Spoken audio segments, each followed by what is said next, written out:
इन लोगों ने जो पैरेलल रिलीजन एस्टेब्लिश किए हैं वो किए ही पावर के लिए हैं, वो किए ही वेल्थ के लिए हैं, क्योंकि वो पैरेलल रिलीजन एक मटेरियल वर्ल्ड को वो सिग्निफिकेंस देता है जो कुरान उसको कहता है कि ये तमाशा है, प्ले है, यहाँ पे जो तुम करोगे ये धोखा है, यहाँ पे जो तुम करोगे असली जिंदगी तो इट अवेट्स आफ्टरवर्ड्स, पलक झपकते गुजर जाएगी जिंदगी, इसको इंपॉर्टेंस नहीं देनी। पैरेलल रिलीजन क्या कहता है, यही जिंदगी है, यही दुनिया है, लड़ो, जंगें करो, रियासत बनाओ। व्हाई? बिकॉज इस पे उनका बिजनेस, उनके कॉन्सेप्ट्स उठते हैं। तो क्या आप लोगों के घर का माहौल भी कुछ ऐसा था कि आपने इस तरफ आपकी तवज्जो हुई कि आपको बाकी रिलीजन्स भी पढ़ने चाहिए?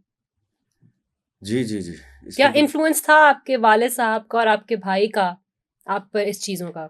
मेरे वालिद साहब जो हैं पोर्टलैंड यूनिवर्सिटी ओरेगन में 1970 लेट 70s से लेके लेट 80s तक पढ़ाते रहे।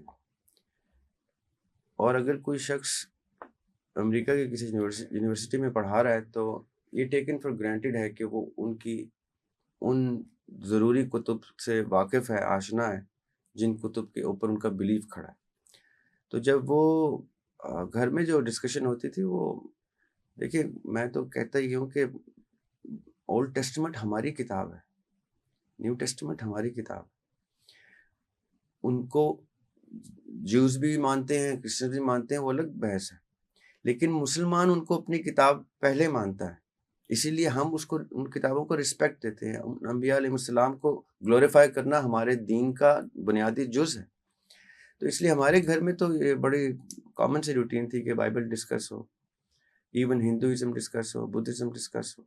अच्छा, ये सुन के तो मैं चौंक गई हूँ, क्योंकि अगर हम दुनिया के आज हालात देखें तो ज्यूज़ की बात कर लें, क्रिश्चियंस की बात कर लें, मुसलमानों की बात कर लें, हिंदुओं की बात कर लें, तो हम तो देखते हैं जंग ही छिड़ी हुई है। किसी भी 2 मज़हब के लोगों को आप देख लें, बर्दाश्त ख़त्म हो चुकी है। तो फिर वो ये कहाँ पे सारी गलतियाँ हुई? कुरान पाक में सूरह बकरा की आयत नंबर 79 में अल्लाह सुब्हानहू व तआला कहते हैं कि यहूद और नसारा की गुफ्तगू कर रहे हैं, उसमें बड़ी खूबसूरत आयत है वो। उस आयत की जो आका अलैहिस्सलाम नबी पाक सल्लल्लाहु अलैहि वसल्लम ने खुद तफसीर की है, मैं उसकी लाइट में आपको बताता हूँ कि नबी पाक सल्लल्लाहु अलैहि वसल्लम इस आयत की तफसीर करते हुए कहते हैं कि अल्लाह सुब्हानहू व तआला कह रहे हैं कि जैसे यहूद और नसारा ने अपनी इल्हामी कुतुब के मुतवाज़ी पैरेलल और कुतुब लिखी और उनको दीन तसव्वुर करवा के लोगों से उसकी तबलीग शुरू की, तो वो ओरिजिनल किताब से तो दूर हो गए, पैरेलल किसी रिलीजन में आ गए।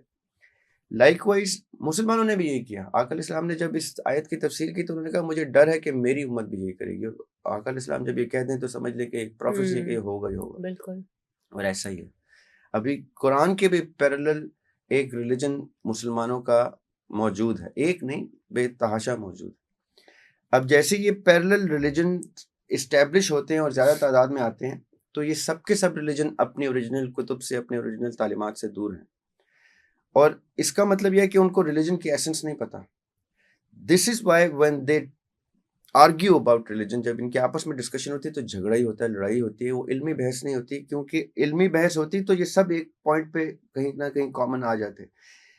इन लोगों ने जो पैरेलल रिलीजन एस्टेब्लिश किए हैं वो किए ही पावर के लिए हैं, वो किए ही वेल्थ के लिए हैं, यानी ताकत, दौलत, शोहरत, अमारत, उनका मटेरियल, क्योंकि वो पैरेलल रिलीजन एक मटेरियल वर्ल्ड को वो सिग्निफिकेंस देता है जो कुरान उसको कहता है कि ये तो तमाशा है, प्ले है, यहाँ पे जो तुम करोगे ये धोखा है, यहाँ पे जो तुम करोगे असली जिंदगी तो इट अवेट्स आफ्टरवर्ड्स। जो अक्सर मैं, आपने देखा होगा मेरी पॉडकास्ट में, कि हमारे दुनिया में आने से पहले की ज़िंदगी और दुनिया से जाने के बाद की ज़िंदगी को कुरान डिस्कस कर रहा है। दुनिया की ज़िंदगी को तो मेयर रेफरेंस के तौर पर डिस्कस करता है कि मूसा अलैहिस्सलाम की कौम ने क्या किया, ईसा अलैहिस्सलाम की कौम ने क्या किया, दाऊद अलैहिस्सलाम की कौम ने क्या किया, आका अलैहिस्सलाम का जिक्र आता है। वो सिर्फ और सिर्फ रेफरेंस के लिए आता है ताकि हम रिलेट कर सकें कि हाँ हिस्ट्री में ये हुआ। असली सिग्निफिकेंस तो आलम अरवा और आलम बरज़ख और फिर जन्नत और दोज़ख का और महशर को दिया अल्लाह ताला ने, कि ये तो पलक झपकते गुजर जाएगी ज़िंदगी, इसको इंपॉर्टेंस नहीं देनी। पैरेलल रिलीजन क्या कहता है, यही ज़िंदगी है, यही दुनिया है, लड़ो, जंगें करो, रियासत बनाओ, मुल्क बनाओ, आपस में उस अकायद की लड़ाई करो, मसालक की लड़ाई करो। व्हाई? बिकॉज हम्म, इस पे उनका बिजनेस, उनके कॉन्सेप्ट्स उठते हैं।